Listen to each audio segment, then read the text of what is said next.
Hello and welcome to the Minds on the Frontline Podcast. I'm Jeff Lassers, one of your hosts. I'm a professional firefighter, paramedic, educator, and content creator. My co-host today is Mike Matter, also a firefighter and paramedic, as well as a peer support team expert. In this episode, we welcome William Kaczur, a licensed professional counselor who works with individuals and groups, including first responders. He also works directly with a first responder peer support team, assisting with critical incidents and supporting the ongoing mental health needs of its members. His experience and dedication to this community are reflected in his inclusion on the Frontline Strong Together 5 directory of vetted, culturally competent providers. To find William and other clinicians experienced in supporting first responders and their families, visit fst5.org and select treatment and then providers. William's connection to the first responder community began unexpectedly during a fire station tour with his family. The equipment, atmosphere, and team environment reminded him of the hockey locker rooms he grew up in. While the work itself was unfamiliar, the close-knit, team-oriented culture felt immediately recognizable. That sense of familiarity led him to consider how his experience and clinical training might be used to support the members of that community. Wanting to better understand the people and environment he hoped to support, William arranged for his first ride-along with the fire department where my co-host, Mike Mattern, was on duty that day. William expected to begin the day by touring the station and meeting the crew. Instead, before he could settle in, he was taken directly to the scene of a fatal motor vehicle crash, where firefighters, paramedics, and police officers were already hard at work. While Mike experienced the incident as a responder, William witnessed it as a clinician and observer, giving them two very different perspectives on the same call and its emotional impact. During this episode, William and Mike revisit that incident, including the care taken to preserve the dignity of the person who died and provide a grieving family member with a respectful final goodbye. We explore moral injury, or what Mike describes as human injury, and how debriefing, peer connection, station culture, and familiar routines help responders process difficult calls. William also explains why clinical knowledge must be backed by an understanding of first responder culture and provides practical guidance for clinicians aiming to build trust and effectively serve this community.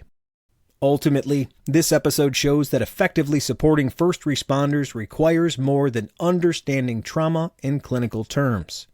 Clinicians do not need to have done the job, but they must be willing to learn the environment, respect the culture, and build trust by meeting responders where they are.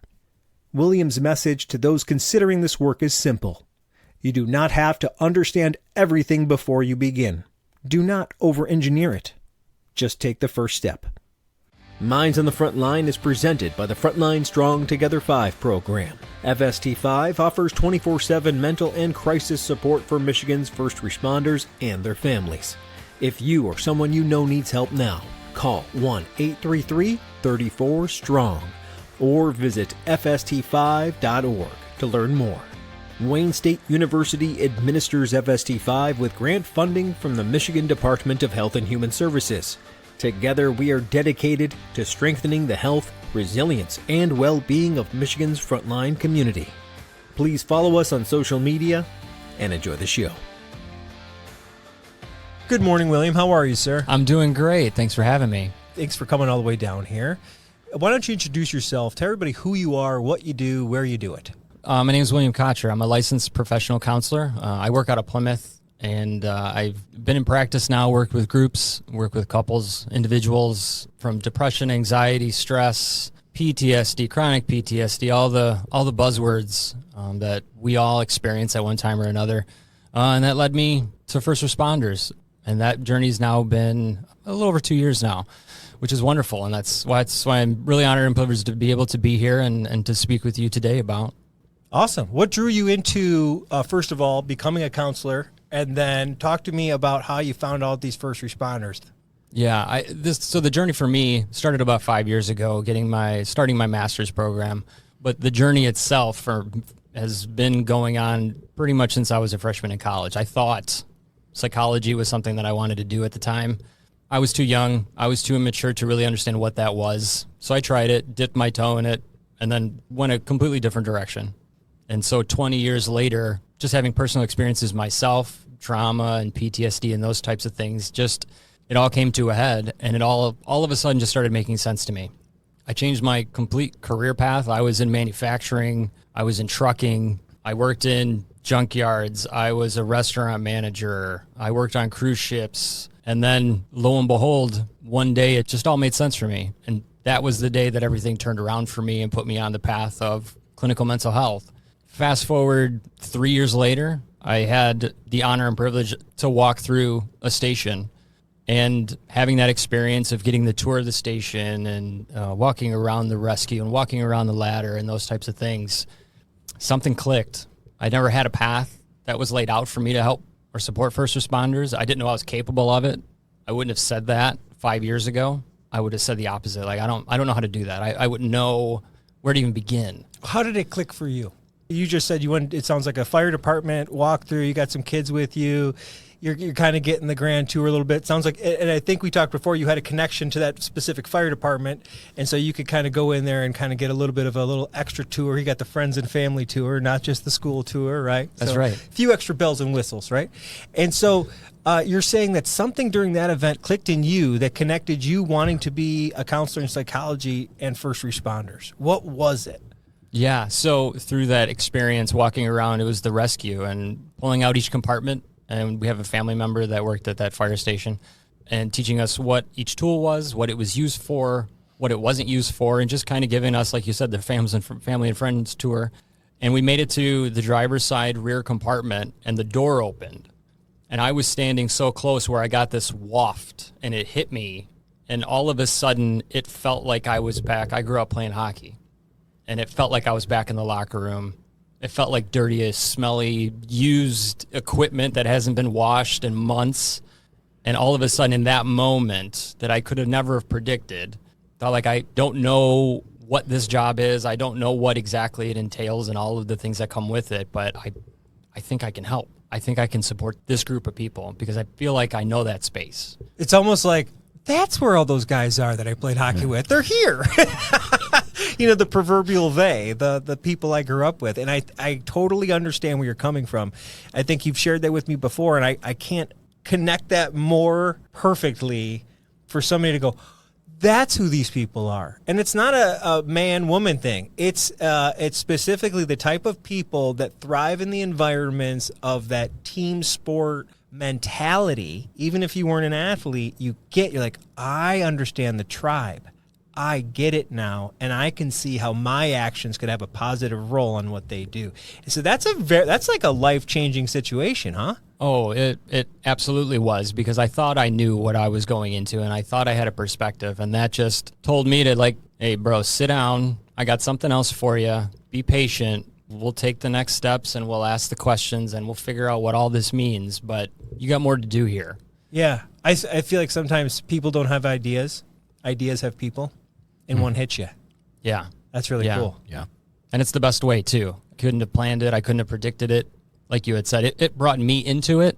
I didn't bring myself to it. I was open to the idea. At that moment, that essentially is what for me it was. I was just having an experience, enjoying the time, enjoying being there because it was unique to me, too. I had never had that type of tour before, that type of experience. So it's going to sound silly and cliche, but, growing up, as a boy, and you play fires and engines and police and the army and all the things, right? That was one of those moments where I came in there like, I'm kind of wide-eyed and bushy-tailed, like, this is awesome. Big shiny trucks. Just big shiny trucks, yeah. That's what it was for me, and just being open to anything, and there it was. Well, that's about as good as it can get for somebody who wants to do something that makes them feel good. That's confirmation right there. Oh, absolutely. That's good stuff. And I think we've all had that moment. You show up to a firehouse or you show up anywhere, and it's like, yep, this is where I should be. Yep. Yeah, it gave me a sense of belonging, too, in a weird way. Like, and again, I just got to underline, like, I've never been a first responder. I've never been on the scene dealing with those types of situations regularly or at all. At that point. At that point. That's not something that was on my radar. But It just made me feel like I'm confident in myself and my abilities. I'm a trained clinician. I have skills. It's so much more than that, as we'll get into the experiences and such. Yeah. But the baseline was there, and I can stand in this room. This room is no longer intimidating to me in a really weird way. I'm just a part of it now. I'm not a spectator. I'm involved. That's cool. So, William, at that point, you knew what you wanted to do. And then eventually you start getting more involved and you're like, hey, I should do ride-alongs. Why don't you walk us through that first one? You walk in, ready, set, go. Yeah, so I didn't even walk in. I was in my car in the parking lot, and I was waiting basically to connect, to be brought into the station, because there's certainly, I say I wasn't intimidated, but certainly coming that first day for the ride-along, you don't know what to expect.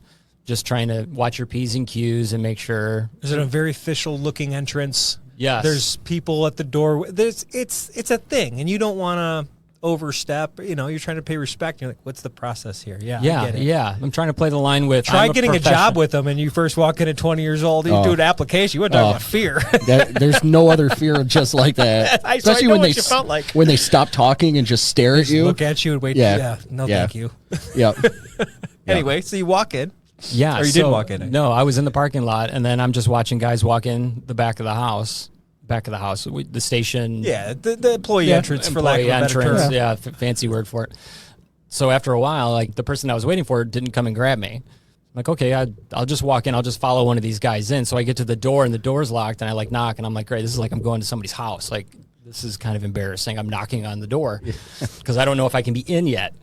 One of the guys came out and said, yeah, no, we know you're supposed to be here. Why don't you come and just sit down at the table? So that's what I did. Probably 5 minutes later, one who I now know is one of the chiefs came in and just walked through by the table and asked me, like, oh, hey, what are you here for? Who are you waiting for? And I told him, and he's like, oh, they're on scene. Why don't you pop in the truck? I'm headed out. I can just drop you off there. I said, okay. And I pulled up at like 7:45. 7:50 in the morning, and so this is about 7:55 was Shift when change. I had this conversation, and it was quiet. There wasn't people walking around. There wasn't activity. Because the trucks were out.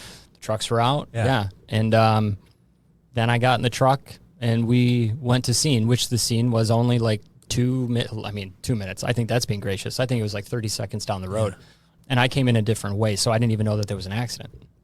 And there I am, coming up to an accident. And so I don't know what to expect. I have a vision. I think like I said, I worked in towing for a little bit, so I've been on scenes like with cars and stuff. So I understand the perimeters and all those things. So I was a little used to it. But when I got to the scene and the chief was like, okay, see that guy over there? I'm going to take you over there. So he starts walking me over to who I now know is the battalion chief at the time, that day was there. I see coming down the street and around the corner, just this person. And again, I don't know anybody. I know obviously who the police officers are and the firemen. And right on the corner, this person starts to have emotions, heavy reactionary emotions in that moment. It all just came like, okay, this is serious. I don't know what's going on, but this is very serious. It would never not be. But that really clicked for me immediately. I just got out of the car, took 2 steps, and saw you're this literally person. walking into a movie that started 15 minutes ago. And it's pretty crazy already. You got no context, but you're getting all the emotional impact of the human beings on scene. And it sounds like a really bad car accident, bad enough to cause other people to have big emotions. Not just, I'm upset, my car's broken. Correct, yeah. There was a car upside down. There was another vehicle that was perpendicular in the road. And that person that I saw now getting emotional just fell, just dropped. This is bad. Yeah. This is bad. They just found out something that's life-altering. Yes. To somebody in one of those vehicles. And visually, you knew, it was no surprise. So now you're like, okay, I'm here to experience what they experience. You didn't even get a full cup of coffee in your belly. You don't even know where the restroom is in the station. Then you're on a scene. It's 8:02.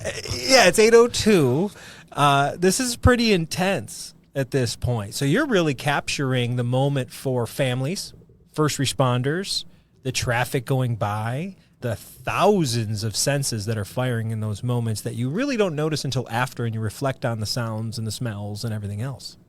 So, Mike, you were there. Yes. So I got his perspective as, William J. Citizen, if you will, William Q. Citizen. But you've been on 100 of these, unfortunately. too many of these types of situations that don't go well. And I grew up a little bit in Dearborn too. You get some really bad accidents that aren't even on the highway sometimes around there. Some of those intersections get horrible. So from your perspective, let's see what happened to add a little bit of flavor and layers to the story. Got a run for a MVA. We got multiple calls on. So, usually when you get multiple calls that it's legit, we showed up. And it was one of those things where, after going on these for quite a while, you can look at a vehicle and go, there was a lot of impact here. Yeah. Right? Did our normal kind of size up, what we needed to do. The patient was still in the vehicle. Unfortunately, it was one of those where you could tell there was nothing that we were going to do for that person. The amount of impact, the mechanism of injury, visual of what happened to the person physically. Yes, within A plus B plus C is not equating to a good outcome. Yes, and following certain protocols, it's like, unfortunately, there's nothing we can do here. Right. It was a obvious deceased situation. Yes, and we did what we needed to do, and we made sure once we did our assessments and all those things and had everything kind of done and made sure we respectfully covered the person, and we knew that the procedure afterwards, there's going to be an investigation and then medical examiner, and then our job would be to extricate the person after all the investigation was done and stuff like that. So what we tried to do was respectfully cover the scene as much as possible, so no one. And I remember sitting in the front of our truck while we're waiting for some of the stuff to get done, and we see a person walk up, talk to a police officer. I'm watching this out of the windshield of my truck, and you could tell the second that person got that information, because like William said, he fell to his knees, and it was pretty rough to watch because, he's getting the worst news ever. Yes, and this is, we talk a lot about moral injury, right? Help me there. Define that a little bit. So what you mean by the that? best way I describe moral injury is human injury. It's the human emotion. Okay. Right? It's so like the gut check of watching something and having to watch somebody go through something, quote, they shouldn't have to. Yes. You're not seeing necessarily the gory type situation, but it's a gut punch to watch somebody find out that their loved one is dead. Yeah. Right? Yep. It gets to you because you're a human. Yeah. Right? It's a human injury. And I remember doing all of this and doing peer support and stuff like that. I got out of my truck and walked over and tried to console the person at that time and try to use some of the peer support, the mental health skills that I had.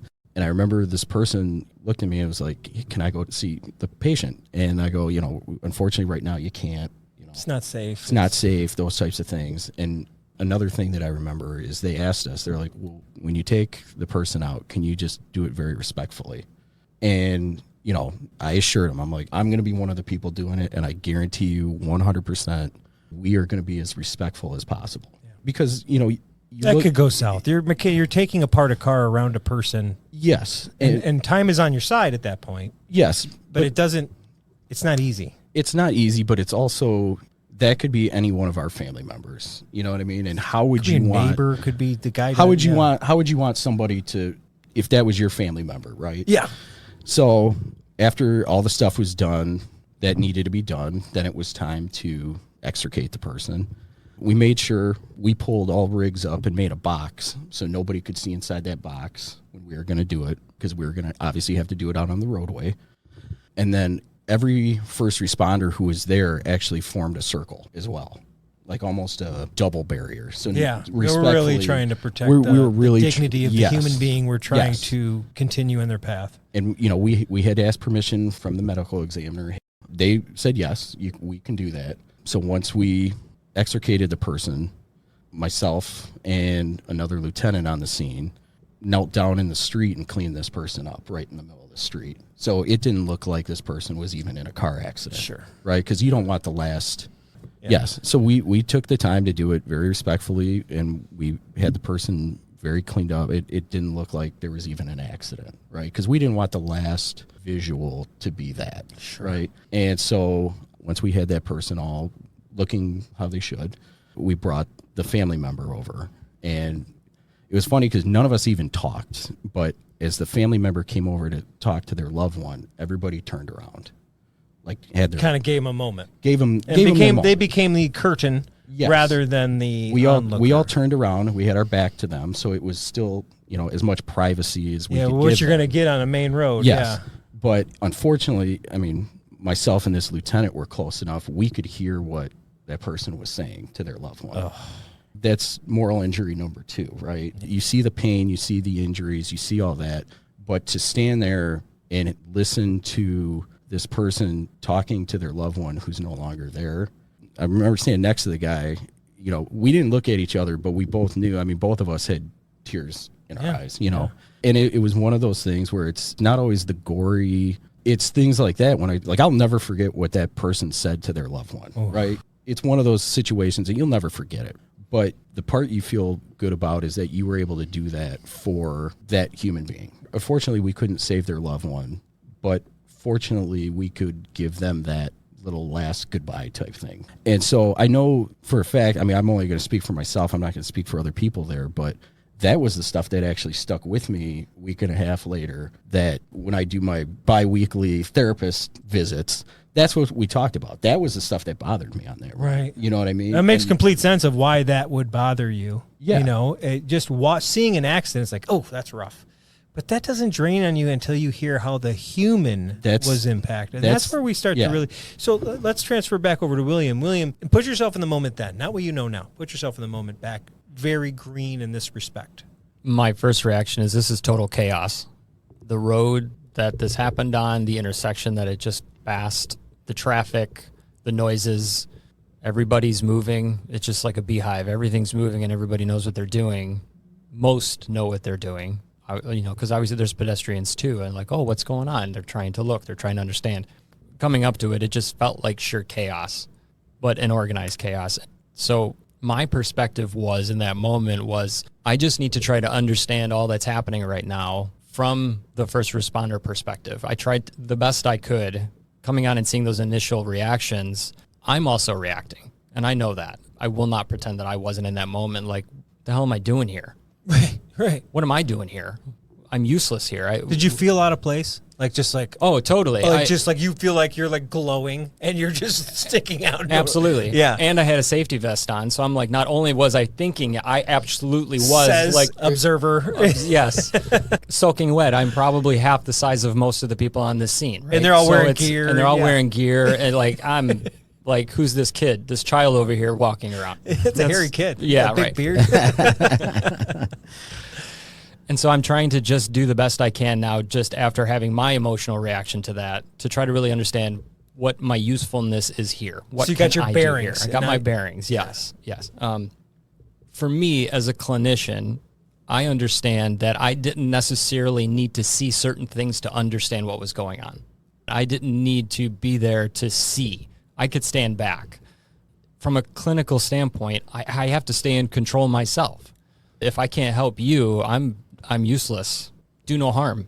Mm-hmm. Countertransference, those types of things.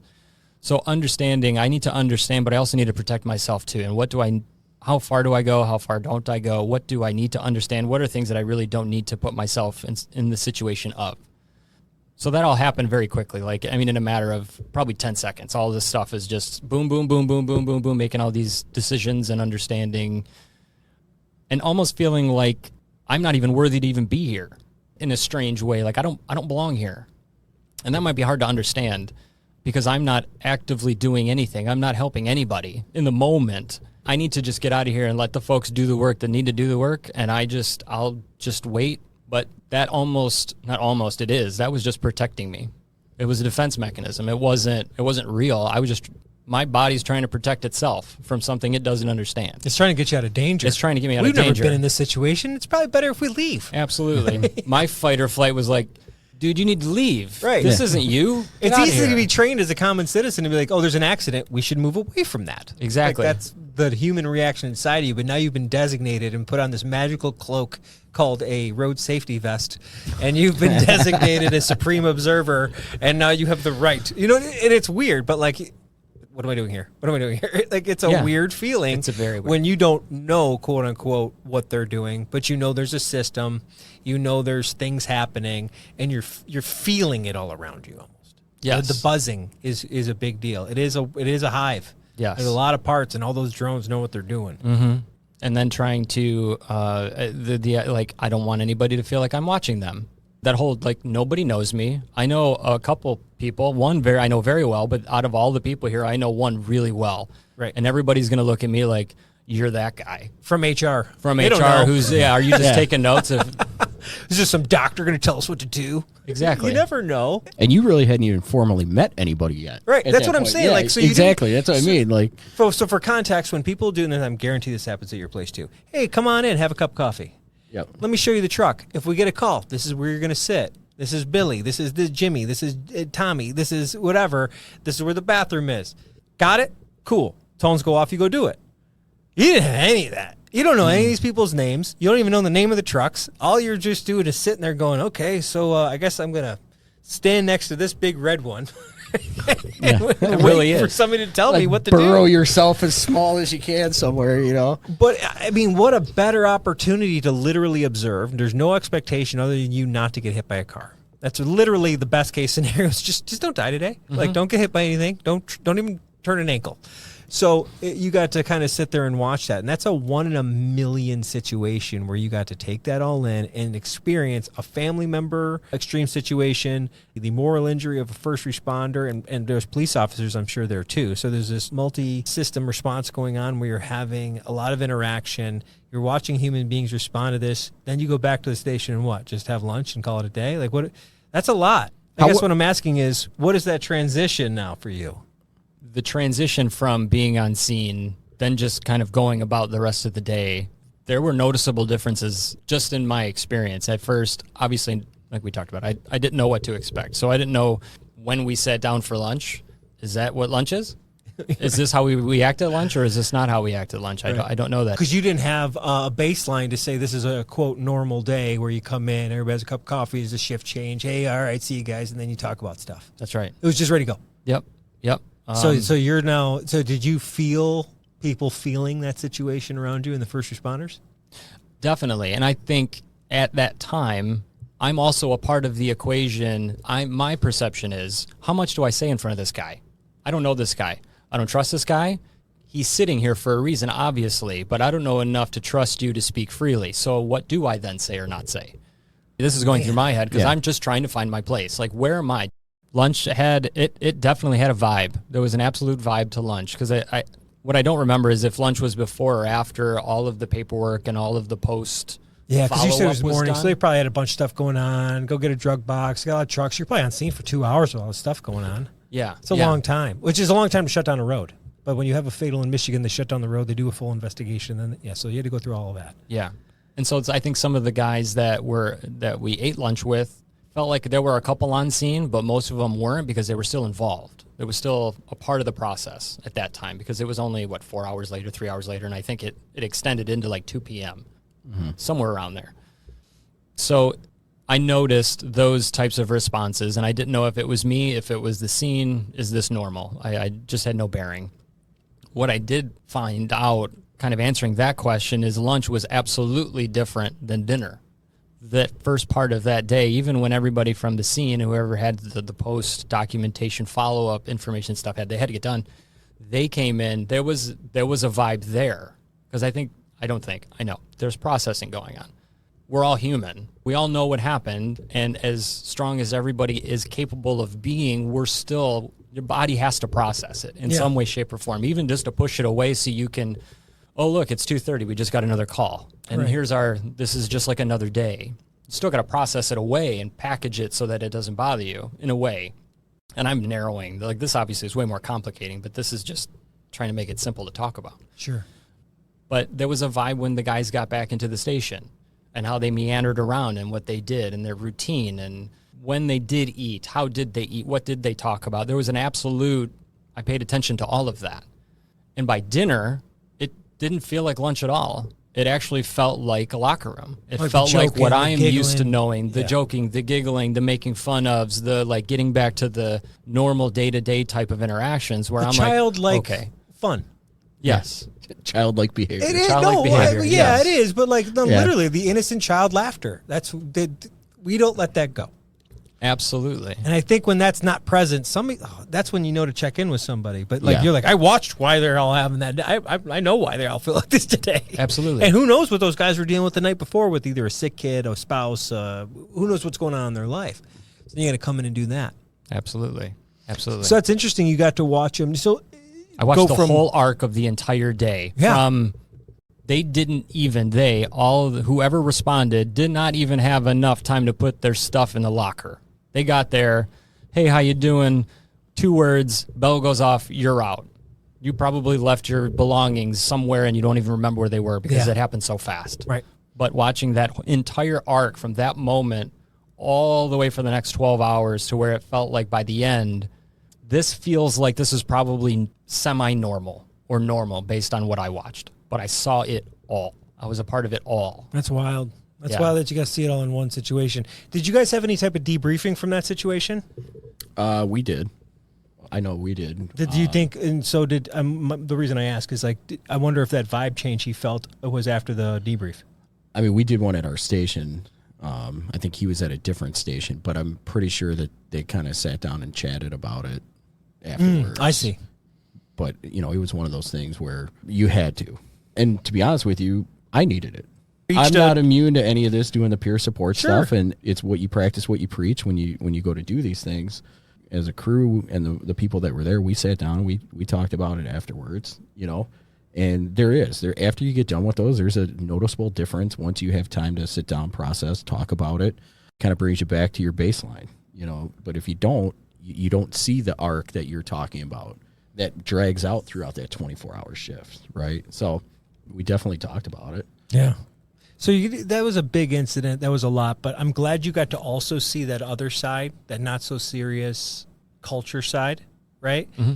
Why do you think it's so important for someone like you, whether they're seasoned therapist or counselor or not, to gain these insights the way you did? Now, I can't ever promise somebody's going to get that level of an incident ever. I've had 10 clinicians, whether from ER docs to nurses to psychologists to therapists that have rode with me, and I think maybe one of them have had a really extraordinary call, right? So you're never going to get that. But walk us into the big benefits for those people, A, to be allowed into these stations, whether it's fire, police, EMS, corrections, or 911, and then B, why they should proactively if they want to serve that community. So based on the experience that I had and just kind of working with first responders in general, there are layers to what I experienced. And what I mean by that is the decades and decades and decades and centuries of work that first responders have had up until this point. Traditionally, how we behave with trauma and PTSD and how we approach those ideas, how first responders managed what trauma was. Like this buzzword trauma hasn't been around forever. PTSD hasn't been around forever, but the ideas have been and the reactions have been. We just didn't know. There wasn't a bunch of guys that got in rooms like, let's just call it this because this makes sense. Right. Like, I'm simplifying it. It's not that easy, but for the sake of argument, this has been going on longer than any of us have been alive. So it's not just about that one experience. It's decades and centuries also, and I'm making it sound dramatic now that I'm saying it this way, but it's also multi-generational because a lot of police officers have kids who police officers who have kids for police officers, and they come out of the womb knowing how to act at a police station or a fire station. Like, this is all ingrained. This isn't, I just started my job and I'm 22. It's way more dynamic than that. It's not just about that one thing. It's so much more and so much bigger. And all those buzzwords, trauma, PTSD, all these things that we are aware of more now than ever are helpful in understanding how to approach the system. And by system, I mean first responders, because it's one giant system that is so invested into itself and how to support itself, bad or good. There's traditions and there's, like I said, it's generational. So it's more than just the one thing. Yeah.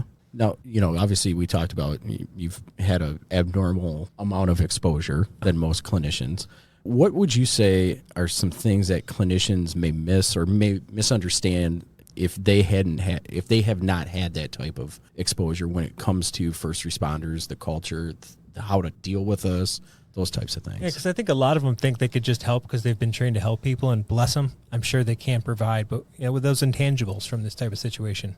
Yeah, to your point, the baseline of like all clinicians have the skills to help, being effective in the space is something completely different. I think that's more of what you're speaking to. And I think one of the layers of that is just trust. It's the first responder understanding and knowing that I can trust you. And the trust is, again, none of this is binary. It's not this or that. It's layer upon layer of things because of I've been burned before. I actually did go to therapy before. They were more interested in the story than they were about how to help me. So now I have to tell you about my story. You don't inherently know things that I feel like you should just already know. I'm not here to teach you anything. I'm here to talk about my experience, what's going on for me. And that could be anything from my kid broke their arm yesterday, right? I mean, just we're all human. They're just normal. Yeah. There's so much protection going on. Again, these are my words. My perspective, you're protecting yourself, because in the scene that we were talking about, like Mike was saying, you're protecting yourself because you actually got to work. You don't get the rest of the day off. You got to go back in because somebody else is going to need you. So you got to put that on shelf. So you got to protect you from you in a sense. Then you got to go home and protect you from your children because you don't want your children hearing these things. You got to protect your wife from it. You got to protect your family from it. You got to protect your friends from it. There's this inherent protection almost exclusively going on 24/7. There are times where this gets released. The locker room. Yeah. Yes. The sacred space. The coffee table. The coffee table. Yes. That table in all of the stations is sacred. That's how I view it. I'm sure you guys... You feel it, I'm sure. Absolutely. You're like, you almost don't want to sit down. You're like, can I sit here? Yeah, oh, yeah. Do you need a name tag to say, like, here's your spot, don't move? Yep. Because that's what it feels like. And you know what? It should. Because that's how valuable and important that is. I'll say even going in, to different areas to do peer support, I still ask, hey, is it cool if I sit down? As another firefighter, I know what this is. You cool if I sit here, or what seat's open, or that. And the rest will fall in. And the rest will fall Want into coffee? place. Yeah. Exactly. But you realize the importance of it, and you know how to act around it. If you're talking to a clinician who hasn't done a ride yet, right? They're listening right now. They're you in the parking lot. What advice would you give them when it comes to working with first responders? So thank you for the space. I appreciate you even just allowing me to kind of express some of these things too, because I also don't get an opportunity to share these types of things. So if we can just imagine that first responders is a specialty, like you go into sports medicine, it's a very targeted thing, right? Kids. It's like veterans, kids, right? Yep. Yeah, veterans. So if we can consider it something like that, I think it ultimately starts with just take the first step. Don't over-engineer it. Don't overcomplicate it. Just take the first step. And that means different things to different folks. But in a very real way, you're listening to this podcast right now, and maybe you stumbled upon it. Maybe you're like, oh, no, this is the one I needed. What's after this? Find the next podcast. Find a book. There's a bunch of books out there that explain in detail experiences from first responders all over the world, frankly. Just do the next thing and understand it. There is a culture that wants to trust you. There is a culture of folks who want to believe that you can help them. There needs to be a meeting in the middle, as like clinicians, we always say, meet the patient where they are.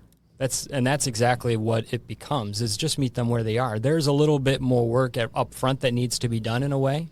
And again, that goes back to this. This has been going on for so long that we need to prove that we understand from a clinical aspect, just like sports medicine or just like sports psychology or sports working with kids. Like, you do have to know what's going on. You can put them in a box to a degree. You can put them in a box to a degree. A respectful, obviously appropriate, Yeah. right? When it's Or applicable. even the people in the box go, yep. Yep. This is my box. Yep. Yeah. And that's what you're saying. You're not Yeah. doing it against their will. It's like, no, we're in this box. Yeah. This is our box. Yep. Yeah. We're all humans. There's continuity between a lot of it. First responders have over 500 traumas in their lifetime. Like, understand what that means. Like, sit down and understand what that means and what's required then of that person to make it through all of those traumas, not only at the job, but when they go home and what they have to do. Working 24 hours and then coming to do a podcast, not being able to sleep and trying to speak intelligently about a topic, completely exhausted. Like, that's happening. That's real. Yeah. So take the first step. If you're here listening, just understand for you what that is and just do that. That's and then huge. just keep going after that, because the information will come to you. I'm not sitting here asking you to get off the couch or stop driving your car, pull over, and like Start applying to places who support first responders. Like that's like there's 200 steps between here and there. Yeah. Just take the next step. Finish this podcast, pick up another one. Finish this podcast, get a book, read an article, talk to a family member or friend who is a first responder. What do they need? And just take the next step. Eventually you'll figure it out. And maybe you don't. Maybe it's like, this isn't my space. Mm-hmm. Perfect. You know, that's even better. Right. Yeah. Oh, yeah. Don't waste your time. Don't waste anybody else's time. I mean, I was speaking directly to it, but that's cool. You've learned something. I think that's actually really insightful and wonderful. Also, maybe it's not the first responder that needs the help. Maybe it's the partner, the wife, the husband, Yep. or Kids. the child. The kids. Or Yep. It's not just also the first responder. There is a tributary of folks around that need help too. So that's also an option. So like the theme now keeps coming to me is it's just layered. It's not one thing. There's so much around it, but that's also the beauty of it because there is a way. Mm-hmm. You just got to take the next step. Right. And once you get to the point, it seems like probably now it's so clear to you. Like, of course you do A, B, and C, and then you can help people. Yeah. It's so clear. But what you're saying is I love you saying don't over-engineer it. It's saying don't overthink it. So what do you want to do? You want to go over there? Well, what's the first step? It's with your right foot. Put it over there. Right? And then what's the next one? That's your left foot. And I think one after the other builds on things, and then next thing you know, you're down a path you didn't realize you were going to go down, and you're doing things you never thought you'd do. One of those things was literally walking into a first responder agency and going on a ride along. Let's take the actual call out of it. You've been in the firehouse now. You've had a lot more experiences since then. I think you could give some really good advice on the social do's and don'ts, right? The faux pas, if you will. You know, we had a doc in here recently. She's awesome, Dr. K. She's a big part of this program at FST5, and she came and rode with me. And one of the things Mike gave her was be comfortable, professionally comfortable, right? You're not showing up and looking like a schmo, but you show up, but you're not wearing, the dress clothes. You're not in the penny loafers and a blazer, right? Yeah, you're which showing that's up. happened. Let me tell you. Exactly. That's why I told her exactly. And it's a big deal with Mike, let me tell you. Yeah. So, but other than the obvious nature of that and how to show up, what advice do you have for those people like that? Okay, I'm signed up. What does William say of like maybe some do's and don'ts? William's Guide to a Third Ride. Let's hear it. Yeah. Be a student, be open, and be as present as you possibly can. And to your point, clothing, I just respect the space for what the space requires of you. You're perfectly dressed for today. Yes, Like that would be perfect. perfect to show up as. Yes. Thank you. Right out of a J. Crew catalog. Bless For your those of heart. you listening, Yes. a little Eddie Bauer 2006 catalog is being he presented has here. the Old Navy tech vest on, it looks like. I remember those. Remember that? Nice drop. Yeah, thank Okay. you. Deep See- cut there. So you show up looking decent. Show up looking decent. Be as present as possible. Honor and respect the space you're in and all the work it's taken to get to this point again, because it's not just that day. There's so much else going on, but just respect the place and respect where you're at. And be a student and learn and ask questions and be curious. Don't be timid, because I think the first thing first responders just gnaw at is somebody being timid. That's like just corking a can wide and it's over. For me, it's some people are like they poke at it. To me, I feel their discomfort, and now I'm all like, "Can you stop being uncomfortable?" Because now I'm uncomfortable. Yeah, you're like, hey, you can relax, right? Please just sit down and just. Yeah. What is your name? You can talk to us. It's okay. So I think what I'm hearing from you is show up as a professional, polite human being, introduce yourself, and just relax. Just listen. relax. Don't be in the way. That's it. Doesn't it seem almost too easy? It is. It is. It's everything else that gets in front of it that makes it complicated. I think people are trying to over-engineer the situation. Well, I'm going to go in and we're going to talk about this, then we're going to do that. It's like, No, hey, just go meet Jeff and Mike, the fire guys, and see what they And need if you to do that, you'll naturally be pulled in. Yeah. You know what I mean? It naturally will fold you in naturally. You don't have to work at it. Would you say that a good piece of advice is just be the person you are and hang out? Absolutely. Just be polite. I just be yourself. Yeah. Yes. Right. Because we're not looking for an alpha to walk in. Oh, this is a cool. No, we're like, No. oh, hey, they're real nice. They're cool. Yeah. Absolutely. It doesn't. You could be. I've met some people with like super interesting personalities, and I love them. They came out great, and like they weren't trying to be anybody else. Yeah. They were just right along people. Those are the best ones. I love it. They can kind of drop their professional, you know what I mean? But and like just you're be on a call with them. Like we've had some ER docs, and we had one that looked like an emo rock star. And he couldn't have been a more professional on scene, helping people, and like everybody loved him. Like, Yeah. you're awesome. I don't care you got a stupid haircut. Yeah. And so I think that the grounds of the person being there, the vibe, is so important. I think another thing you said there is huge is you may find out that just environment is so uncomfortable for you that you don't like it. It's just, oh, this is confirmation that these aren't my people. And that's as valuable as finding out they are your people. Yeah. Yeah, we've had some clinicians that, on the flip side, though, we found that we're not their people. Right. You know what I mean? Right. And they might just be different people. Yeah. Yeah, where it's like, hey, we'll call you, don't call us, you know? Exactly. If you had one message that you wanted to give first responders and clinicians to kind of help understand about this work and how to support the people that are doing this work, what would that be? I think if I'm considering the first responders, of course, again, these are my words, know that the clinicians have the best intentions always. That's always something that is up front. Whether they meet that or not, there always is that intention. I think first responders and clinicians, I think, are actually closer than they are farther apart in terms of getting support or getting connected. First responders, clinicians, I think we're a lot closer. From a clinician standpoint, my best advice right now is, again, take the next step. It's just that simple, and you're going to figure it out. Don't be afraid. That's really good advice for just everybody.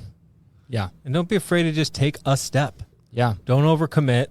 Just take a step. No, to your point, I got to go in that direction. The first thing I can do is just 1 foot that way. That's it. Well, William, it's been very good. Thank you for coming on the show today. Thank you. We Thank appreciate you for your time. It was awesome having you on. Absolutely. Thanks, guys. And keep up the good work. Actually Yes. work with first responders. Thank Yes. you. He is one of our clinicians at Frontline Strong, so you can find him on the website. Yeah, he's one of the culturally competent ones. Yes. as well. And you do work with a first responder peer support team as well. Yes, I do. Yeah. Yes. So yeah. There's more of you out there. We need more Williams in the world. Thank you, sir. You're welcome. Thanks. Thank you.